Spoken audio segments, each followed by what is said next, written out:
Prime Minister, good afternoon. Thank you, first of all, for your Herculean efforts and labours in trying to ensure that the United Kingdom has removed decorously from the European Union in a way that gives most people in this country most of what they want. On the 25th of March, you said in the Commons that we should not leave at that juncture because you were concerned about the lack of preparations in Northern Ireland and that might cause a great deal of embarrassment. Can you please say what has been done in the weeks that have been available to us to ensure that what needed to be prepared for have indeed been offset, and what, in your view, still remains to be done?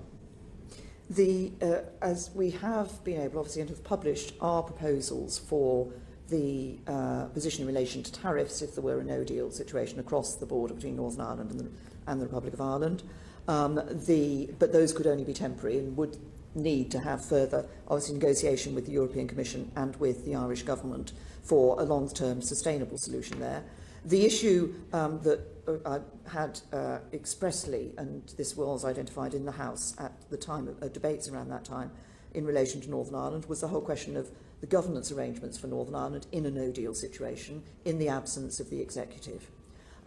The concern there was that there would be decisions that would need to be made that would not be able to be made simply by Northern Ireland civil servants, and alternative governance arrangements would need to be put in place.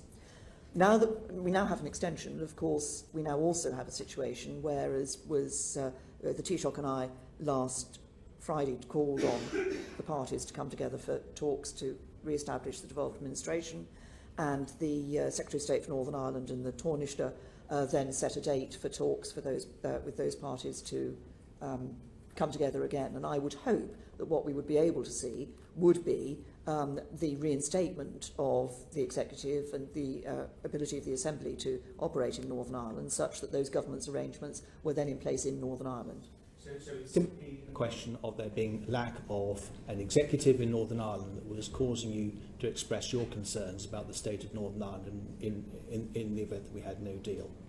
The concern that I had was about ensuring that at that point in time, if we had gone to no deal, that I think there were other implications for the union around that, but that at that point in time, that what the governance arrangements would be for Northern Ireland. In the event that the talks are successful, those concerns would fall away.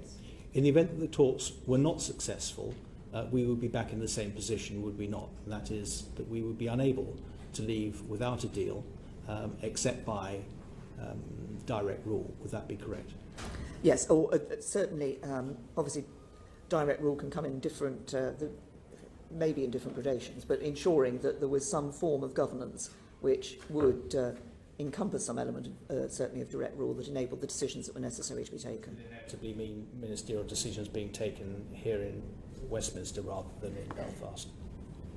Yes, I mean, but as you know, that's why I hope that we will be able to see the talks actually resolving this issue and us seeing the devolved administration in Northern Ireland being reinstated.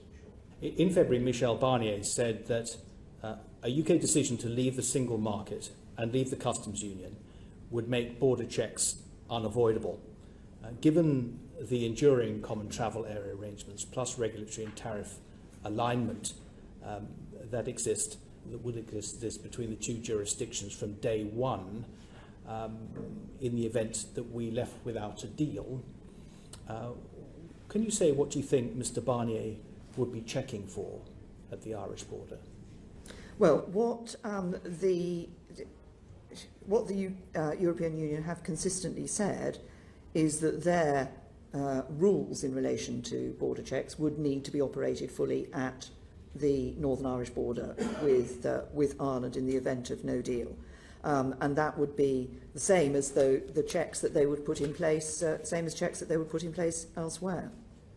But the point is that around about 1% of goods entering the Republic of Ireland from outside the European Union are subject to checks. That includes from relatively high-risk countries, and an even smaller proportion of that are subject to physical checks.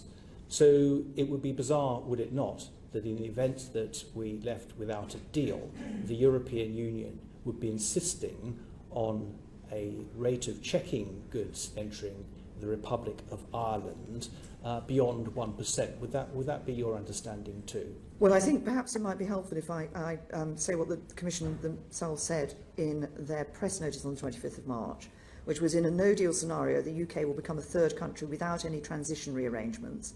The EU will be required to immediately apply its rules and tariffs at its borders with the UK.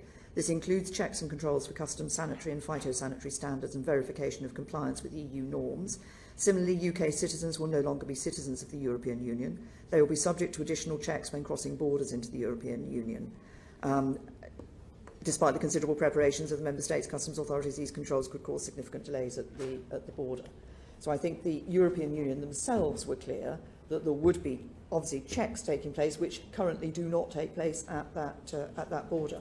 Do you share my frustration, the frustration of many, that the Northern Ireland border is being used as an excuse for our interlocutors to be difficult in relation to the Brexit process, since it seems to many of us that it would be inconceivable that in the event of a no-deal Brexit, were it to happen, I sincerely hope it doesn't happen, that checks of any magnitude would be insisted based upon a risk-based process at the Irish border, and that therefore the Irish border is being used inappropriately by many of those that you have to deal with in Brussels to achieve its wider aims.